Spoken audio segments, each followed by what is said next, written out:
लक्ष्मण, शत्रु क्रोध का नहीं, शोध का और बोध का विषय होता है। हम अपने मित्रों से अधिक अपने शत्रुओं का स्मरण करते हैं, उनका चिंतन करते हैं, उनका मनन करते हैं, और जिसका हम चिंतन मनन स्मरण करते हैं, जीवन में हम बिल्कुल उसी के जैसे हो जाते हैं।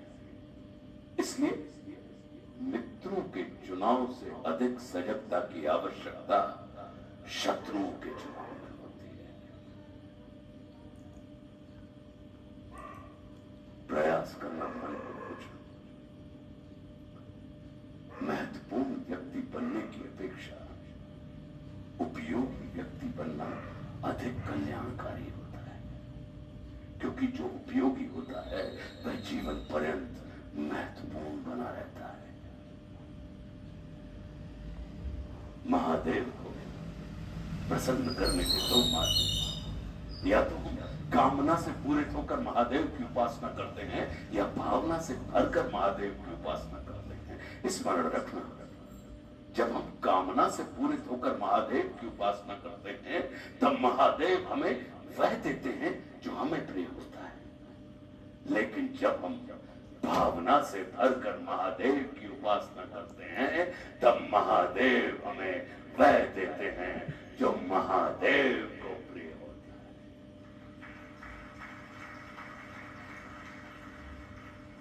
जिनकी उपासना में कामना होती है, उन्हें महादेव से चाहिए होता है, और जिनकी उपासना में भावना होती है, उन्हें महादेव चाहिए होते हैं।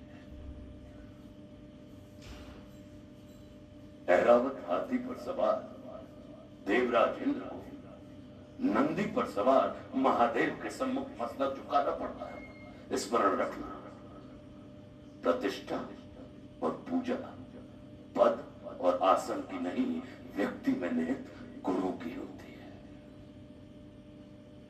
ये सारा नीति ज्ञान तुम्हारे भाई श्री राम स्वयं तुम्हें दे सकते थे, किंतु उन्होंने तुम्हें मेरे पास भेजा। जानते हो क्यों?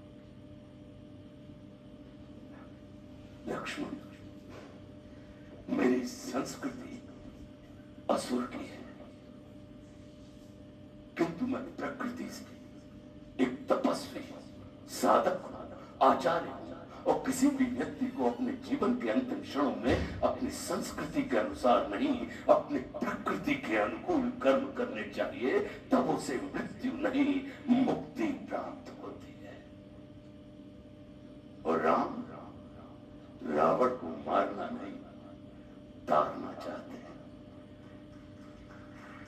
तभी तो उन्होंने मेरे जीवन के अंतिम क्षणों में मेरी प्रकृति के अनुकूल उपदेशात्मक कर्म करवाकर मेरी मुक्ति के मार्ग को प्रशस्त कर दिया।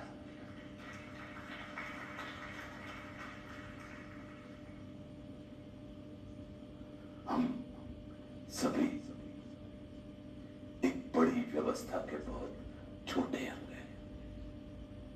जैसे मनुष्य के शरीर को संचालित करने वाला मस्तिष्क आकार में शरीर से बड़ा नहीं होता, जैसे गज को संचालित करने वाला अंकुश आकार में गज से बड़ा नहीं होता, वैसे ही किसी भी व्यवस्था को संचालित करने वाले व्यवस्था प्रमुख को कभी भी व्यवस्था से बड़ा नहीं होना चाहिए।